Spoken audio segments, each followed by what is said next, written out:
Hey friends, I'm Quinn and I'm wandering around the West telling stories that want to be told. And this week I'm way up by the Canadian border in northern Washington.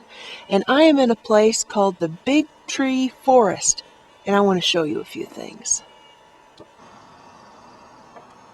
So I'm in the Okanagon National Forest, in a place where big trees have actually been protected, so I and you can walk through and see how a forest with trees of many different ages actually works together.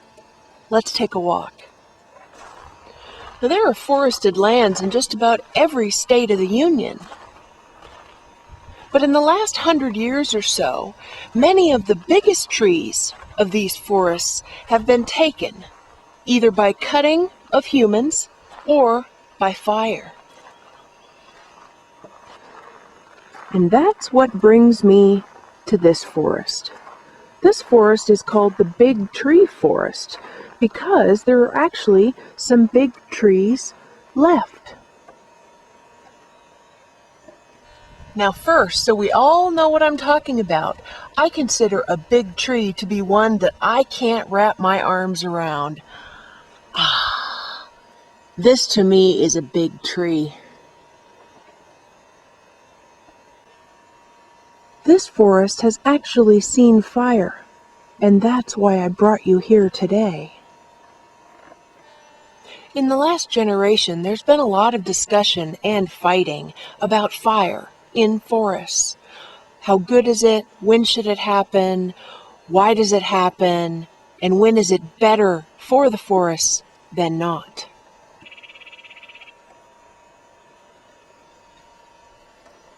Now that issue is a big issue unto itself that I am not qualified to answer, but I brought you here to talk about big trees and their role in fire. And now we're back at this big tree and I want to show you its bark. When a tree ages, the bark at its base gets thicker and thicker. Now why would it do that? To withstand fire. A healthy forest has trees of many sizes. It has the big grandpa trees, it has the medium trees, it has the small thin trees, and it has the baby newborn trees. So when trees grow, their bark thickens. So if you have a 30 or 50 or 70-year-old tree, the bark doesn't have time to get really thick to be fireproof. In a healthy forest, the role of fire is incredibly important.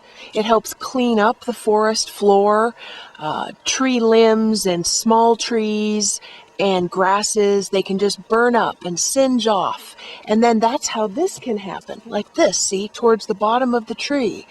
Fire happens, whoosh, it burns the bark of the old trees, but the trees are fine. The fire goes out, on with the forest.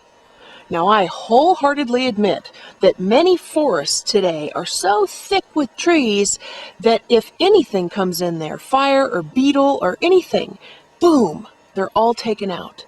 So forests need to be thinned. That's true. But if there's going to be thinning, why don't we encourage the tree people to cut out the smallest trees? Leave the big ones to hold their ground and withstand fire so we can all live together. Because if we want healthy forests in our future, we're going to have to find a way to agree that big trees are good for everybody. From the forest of the wisdom of the old trees, I'm Quinn Elizabeth.